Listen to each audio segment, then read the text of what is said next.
Welcome back, and joining me to break down what we have seen in the market scene today is Reko Nare from Anchor Capital. Reko, thanks so much for your time this afternoon. Just before I had you on, we had a look at the markets picture.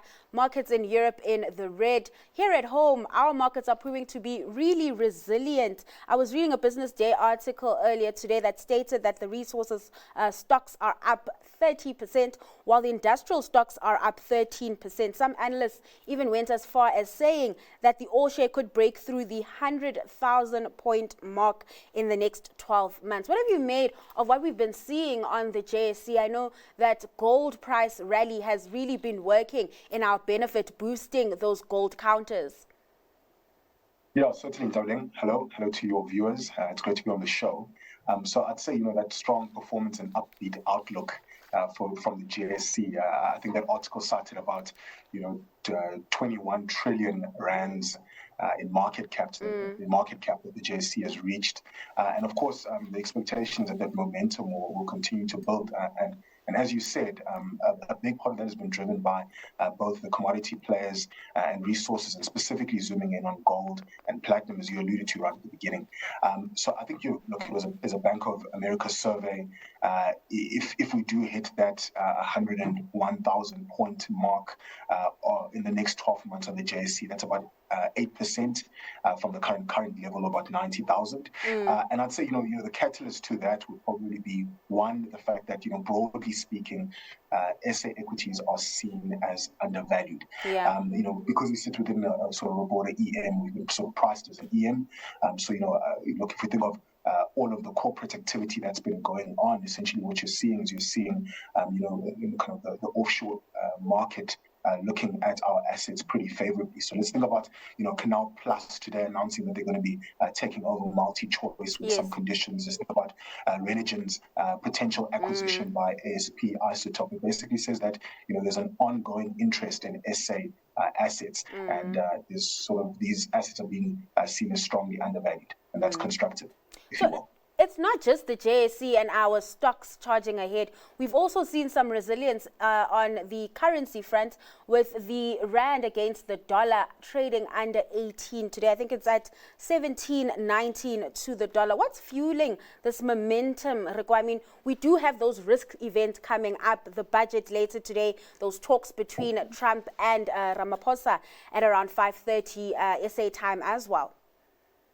Yeah, so darling, I'd say that, look, if you think of the broader macro drivers, even if we just zoom into today, if you think about the fact that we had an April CPI number, I've got March retail sales out today, and then, of course, the ever important budget speech, as you already spoke about right at the beginning. And then, of course, over and above that, there's, of course, the meeting between Donald Trump and Cyril Ramaphosa later on today. But, just zooming in on the strengthening of the rand, if you think about the fact that we came from about 18.23 last week to below 18 at about 18.95 this week. Basically, we're trading at near 5-month highs, if you will, as far as the rand is concerned, and strengthening within the rand. I think, the focus today will certainly be on the budget speech. I think there is some optimism around the fact that, overall, this is budget 3.0 and is going ahead.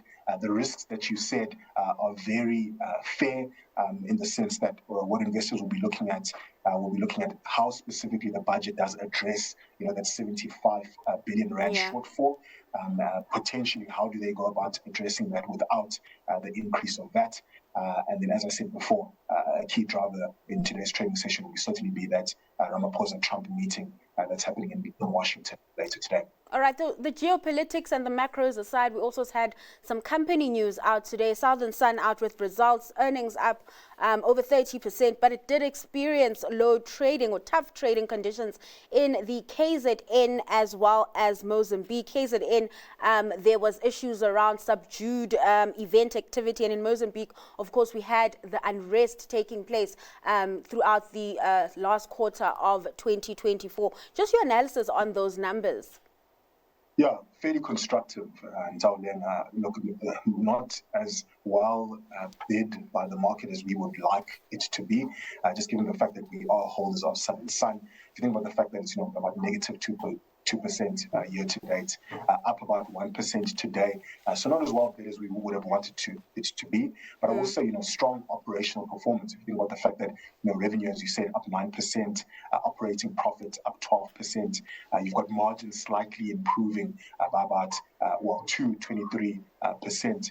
Occupancy jumping from 52% on the previous year to 60% in this year. So yeah, we'd say that it's largely constructive, and of course, strong trading out of the Western Cape. Yes. They did declare a dividend of about 25 cents versus the 16 cents consensus dividend that was expected, and at a 33% dividend payout. We think that is quite good value for investors in the market. All right, let's hit pause on the conversation, Reko, before we move on to your stock pick. Let's take a moment to touch on some counters that have been attracting interest from your industry peers. I'm picking Capitec. I think I know the valuation is a bit stretched. I think it's a well-run business that is transitioning into business banking. I think they can deliver amazing performance in that area as well. I think I like the strategy, I like the execution. I think the valuation might be a bit toppish now, but I still think long-term it should be a good business. We're heading into winter, so people are going to take out their puffer jackets, and the most well-known puffer jacket brand in South Africa is K-Way. And internationally, you have brands like Patagonia and First Descent, and if you are ultra rich, some people even have Moncler puffer jackets. But another puffer jacket brand you might not have heard about is Bossy Deng. It's China's leading puffer jacket brand and leading winter apparel brand. So winters in China can be hectic. Obviously, winters over December, January in China, you need to get your Bossy Deng clothing and be nice and warm. And they are doing very well. They're selling the clothing, going into not just winter clothing, but more summer and active wear and clothing to protect you against the sun, which is also very important for your skin. So if you take out your puffer jacket out of your closet this winter, I would say think about putting some money into Bossy Deng and investing in China's main puffer jacket brand. So JP picking an international stock with China's Bossy Deng, as well like sticking local with Capitec. Now, if you have an odd 3,000 lying around to, put into that share. Reko, what have you made of those counters? Yeah, so I'm looking for that odd 3,000 around me. As well as, I'm going to take a step away from the puffer jackets. I don't think that's within my wheelhouse as far as fashion is concerned. But maybe let me zoom in on Capitec. So I think, fairly, if you think about the fact that you've got strong transaction revenue, that's what I want to, specific segment that I want to cut on there, is that, transaction income is about 43% of revenue, and that's forecasted to grow by about 17% annually through to FY29. You've got strong digital adoption, you've got new products coming online, and that's definitely supporting the 9% headline earnings per share compound annual growth rate that's expected in the market. And then a key metric for us when we look at this is also that 31% return on equity. Valuation concerns for us, at 7 times price to book. If you compare that to an absolute 0.8 times or 0.88 times price to book, Capitec's got quite a strong premium there. So it is a little bit hard to justify, but we've been wrong before around this stock. All right, let's get to your stock pick. Where are you seeing opportunity this afternoon? So I'm going to zoom into Afrimat. Of course, they reported full year results for FY25 last week. Essentially, what it showed was, group revenue rising by about 37%. What the market didn't like was, EBIT fell by 58%, EPS were down 87%. So it was a tough FY25, but it was largely expected. They did cite some, major challenges, but we think that, those challenges are largely behind them, meaning that there's a low base that's now and that you've got strong recovery and growth going forward.